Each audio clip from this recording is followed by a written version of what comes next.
What's He Doing in There? By Fritz Leiber. He went where no Martian ever went before. But would he come out? Or had he gone for good?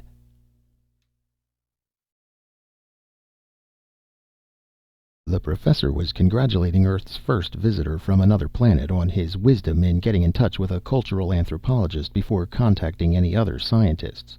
Or governments, God forbid. And in learning English from radio and TV before landing from his orbit-parked rocket. When the Martian stood up and said hesitantly, "Excuse me, please, but where is it?" That baffled the professor, and the Martian seemed to grow anxious. At least his long mouth curved upward, and he had earlier explained that it curling downward was his smile. And he repeated, "Please, where is it?" He was surprisingly humanoid in most respects, but his complexion was textured so like the rich dark armchair he'd just been occupying that the professor's pinstriped gray suit, which he had eagerly consented to wear, seemed an arbitrary interruption between him and the chair, a sort of Mother Hubbard dress on a phantom conjured from its leather. The professor's wife, always a perceptive hostess, came to her husband's rescue by saying with equal rapidity, "Top of the stairs, end of the hall, last door." The Martian's mouth curled happily downward, and he said, "Thank you very much," and was off. Comprehension burst on the professor. He caught up with his guest at the foot of the stairs.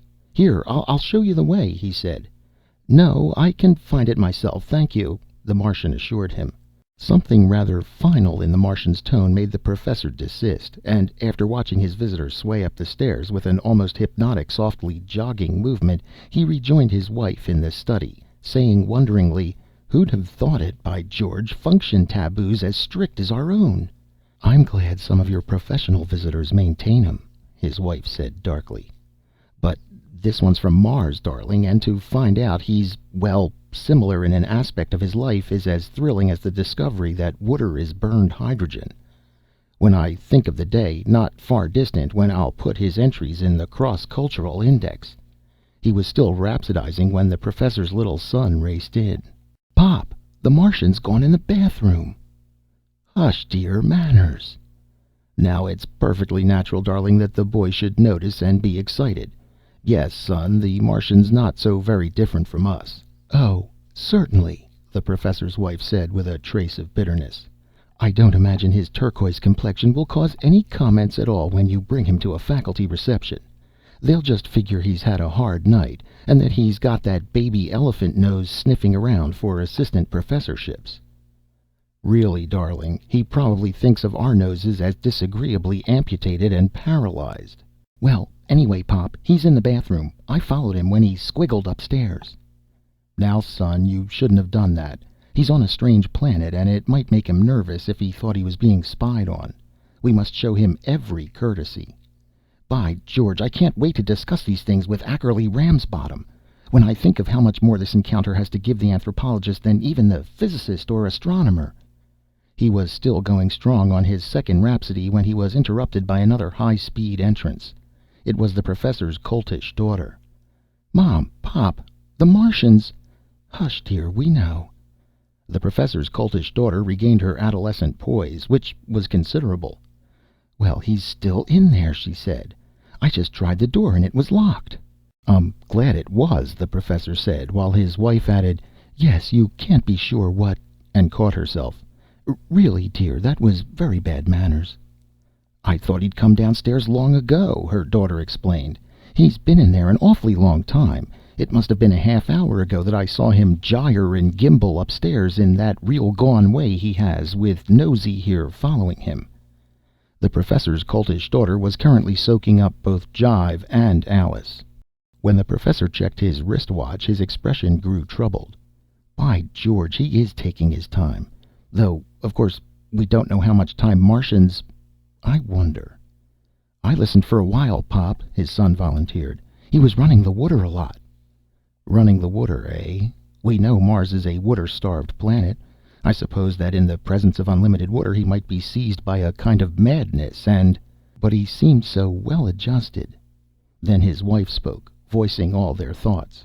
Her outlook on life gave her a naturally sepulchral voice. What's he doing in there?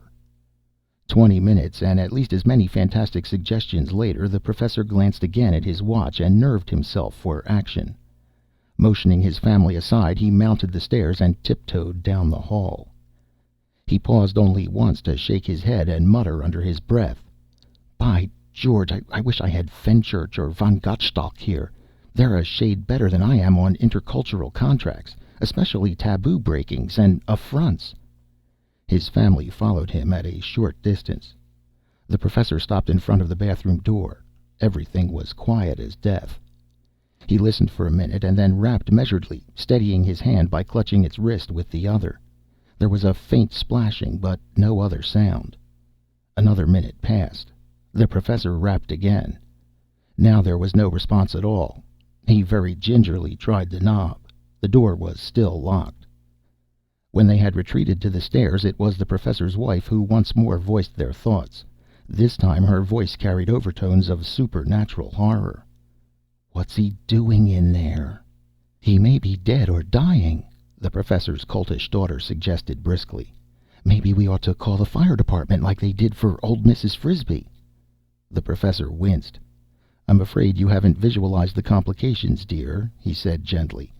"No one but ourselves knows that the Martian is on Earth, or even has the slightest inkling that interplanetary travel has been achieved. Whatever we do, it will have to be on our own. But to break in on a creature engaged in, well, we don't know what primal private activity, is still against all anthropological practice. Still—" "Dying's a primal activity," his daughter said crisply. "So's ritual bathing before mass murder," his wife added. "Please." "Still, as I was about to say, we do have the moral duty to succor him, if, as you all too reasonably suggest, he has been incapacitated by a germ or virus, or, more likely, by some simple environmental factor, such as Earth's greater gravity." "Tell you what, Pop, I can look in the bathroom window and see what he's doing. All I have to do is crawl out of my bedroom window and along the gutter a little ways. It's safe as houses." The professor's question, beginning with, "Son, how do you know?" died unuttered, and he refused to notice the words his daughter was voicing silently at her brother. He glanced at his wife's sardonically composed face, thought once more of the fire department and of other and larger and even more jealous, or would it be skeptical, government agencies, and clutched at the straw offered him. 10 minutes later he was quite unnecessarily assisting his son back through the bedroom window. "Gee, Pop, I couldn't see a sign of him. That's why I took so long. Hey, Pop, don't look so scared. He's in there sure enough. It's just that the bathtub's under the window and you have to get real close up to see into it." "The Martian's taking a bath?" "Yep. Got it full up and just the end of his little old schnozzle sticking out. Your suit, Pop, was hanging on the door." The one word the professor's wife spoke was like a death knell. "Drowned?" "No, Ma, I don't think so. His schnozzle was opening and closing regular like." "Maybe he's a shape changer," the professor's coltish daughter said in a burst of evil fantasy. "Maybe he softens in water and thins out after a while until he's like an eel, and then he'll go exploring through the sewer pipes.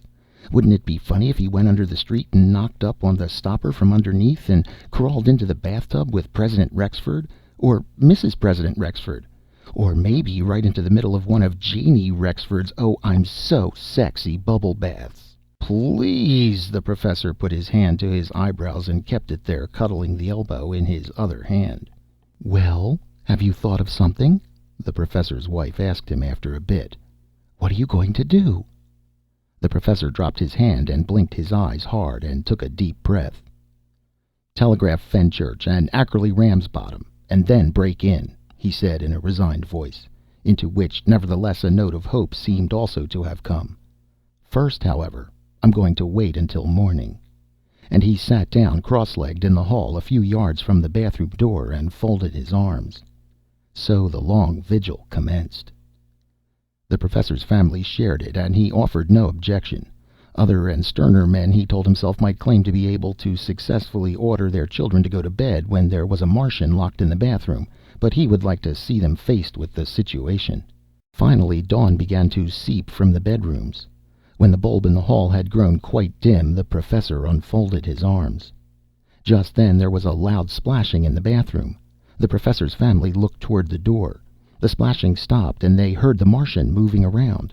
Then the door opened, and the Martian appeared in the Professor's gray pinstripe suit. His mouth curled sharply downward in a broad alien smile as he saw the Professor. "Good morning," the Martian said happily. "I've never slept better in my life, even in my own little wet bed back on Mars." He looked around more closely, and his mouth straightened. "But where did you all sleep?" he asked. "Don't tell me you stayed dry all night. You didn't give up your only bed to me." His mouth curled upward in misery. "Oh, dear," he said. "I'm afraid I've made a mistake somehow. Yet I don't understand how. Before I studied you, I didn't know what your sleeping habits would be, but that question was answered for me. In fact, it looked so reassuringly homelike when I saw those brief TV scenes of your females ready for sleep in their little tubs. Of course, on Mars, only the fortunate can always be sure of sleeping wet. But here, with your abundance of water, I thought there would be wet beds for all." He paused. "It's true I had some doubts last night, wondering if I'd used the right words and all, but then when you rapped good night to me, I splashed the sentiment back at you and went to sleep in a wink. But I'm afraid that somewhere I've blundered and—" "No, no, dear chap," the Professor managed to say. He had been waving his hand in a gentle circle for some time in token that he wanted to interrupt. "Everything is quite all right. It's true we stayed up all night, but please consider that as a watch, an honor guard, by George, which we kept to indicate our esteem."